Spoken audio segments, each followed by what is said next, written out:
രക്ഷിക്കപ്പെട്ടു, സ്നാനപ്പെട്ടു എന്നതുകൊണ്ട് തീർന്നുപോയില്ല. അതിന്റെ അപ്പുറത്തൊരോട്ടമുണ്ട്.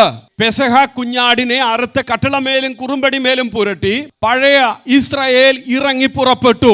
എന്നാൽ തീർന്നുപോയില്ല. മരുഭൂമിയിൽ മന്ന ഭക്ഷിച്ചതുകൊണ്ടോ, കാടപ്പക്ഷികളെ ഭക്ഷിച്ചതുകൊണ്ടോ, അത്ഭുതങ്ങൾ കണ്ടതുകൊണ്ടോ, അടയാളങ്ങൾ കണ്ടതുകൊണ്ടോ അവരുടെ പ്രയാണം തീർന്നുപോയില്ല. അവർ വിളിക്കപ്പെട്ടത് പാലും തേനും ഒഴുകുന്ന ഒരു നല്ല കനാൻ നാട്ടിലേക്കാ. അവിടെ എത്തിച്ചേരണമെങ്കിൽ ഒറ്റ കാര്യമുള്ളൂ: ദൈവത്തോട് മത്സരിക്കരുത്, ദൈവത്തോട് പിറുപിറുക്കരുത്. കാരണം ദൈവം എത്ര കരുതല ഒരുക്കിയിരിക്കുന്നത്. പകൽ മേഘസ്തംഭം, രാത്രി അഗ്നിത്തൂണ്. ഇത്രയും സുരക്ഷിത വലയത്തിൽ ദൈവം തന്റെ ജനത്തെ കൊണ്ടുപോകുമ്പോഴും അവർ ദൈവത്തിന്റെ കരുതലെല്ലാം മറന്ന് ദൈവത്തോട് മത്സരിക്കുവാനിടയായി തീർന്നു. എന്നാൽ ദൈവം ജനത്തെ നശിപ്പിക്കാതിരിക്കുവാൻ ഒരു മോശ ദൈവസന്നിധിയിൽ ഇടിവ് നിന്നു.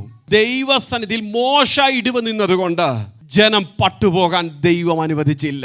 ദൈവം നമ്മെ വിളിച്ചിരിക്കുന്നത് ഈ ദേശത്തെ നേടുവാൻ, ലോകരാജ്യങ്ങളെ നേടുവാൻ. അതിനുവേണ്ടി ദൈവസഭയെ വിളിച്ചിരിക്കുന്നത് ചിലർക്കു വേണ്ടി ഇടിവ് നിൽക്കാനാ, ദേശത്തിനു വേണ്ടി ഇടിവ് നിൽക്കാനാ. കർത്താവേ, ഈ ജനം ചെയ്യുന്നത് എന്തെന്ന് അവർ അറിയുന്നില്ല, അവരോട് ക്ഷമിക്കണമേ. പരിശുദ്ധാത്മാവ് അവരെ ഒന്ന് തൊട്ട് കഴിഞ്ഞാൽ അവർ മടങ്ങി വരും, അവർ ദൈവകൃപയിലേക്ക് കടന്നു വരും.